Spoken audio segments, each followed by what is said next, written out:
പാലക്കാട് ദേശീയപാതയിൽ തണ്ണിമത്തൻ ലോഡിന് താഴെ സ്ഫോടക വസ്തുക്കൾ പിടികൂടിയ സംഭവത്തിൽ ദുരൂഹത.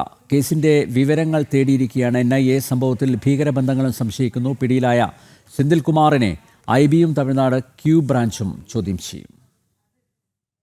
പാലക്കാട് മെഡിക്കൽ കോളേജ് ആശുപത്രിക്ക് സമീപമാണ് സ്ഫോടക വസ്തുക്കളുമായി എത്തിയ മിനി ലോറി പിടികൂടിയിരുന്നത്. പിക്കപ്പ് വാനിലായിരുന്നു സ്ഫോടക വസ്തുക്കൾ കടത്തിയത്. 18,000 ജെലാറ്റിൻ സ്റ്റിക്കുകളും 4,800 ഡിറ്റനേറ്ററുകളുമായിരുന്നു കണ്ടെടുത്തത്. ടർപ്പായക്കുള്ളിൽ തണ്ണിമത്തൻ ചാക്കുകൾ നിരത്തി ഇതിനടിയിലായിരുന്നു സ്ഫോടക വസ്തുക്കൾ. സ്ഫോടക വസ്തു കടത്തിന്റെ സ്വഭാവമാണ് ദുരൂഹത വർദ്ധിപ്പിക്കുന്നത്. കൈമാറുന്നവരെയും കടത്തുന്നവരെയും ഒന്നും പരസ്പരം ബന്ധിപ്പിക്കാതെയും അതീവ രഹസ്യ സ്വഭാവത്തോടെയുമായിരുന്നു നീക്കങ്ങൾ. കേരളത്തിൽ പ്രവർത്തിക്കുന്ന ഭീകരവാദ സംഘടനകൾക്കായി എത്തിച്ചതാണോ സ്ഫോടക വസ്തുക്കളെന്നാണ് സംശയം. IS ബന്ധങ്ങളുള്ള സ്ലീപ്പർ സെല്ലുകളിലേക്കും അന്വേഷണം നീളും. കേരള പോലീസിൽ നിന്ന് വിശദാംശങ്ങൾ തേടിയ NIA വിശദമായ വിവരശേഖരണത്തിലേക്ക് കടന്നിരിക്കുകയാണ്. കേന്ദ്ര IBയും തമിഴ്നാട് Q ബ്രാഞ്ചും പിടിയിലായ സെന്തിൽകുമാറിനെ ചോദ്യം ചെയ്യും. ജനം, കൊച്ചി.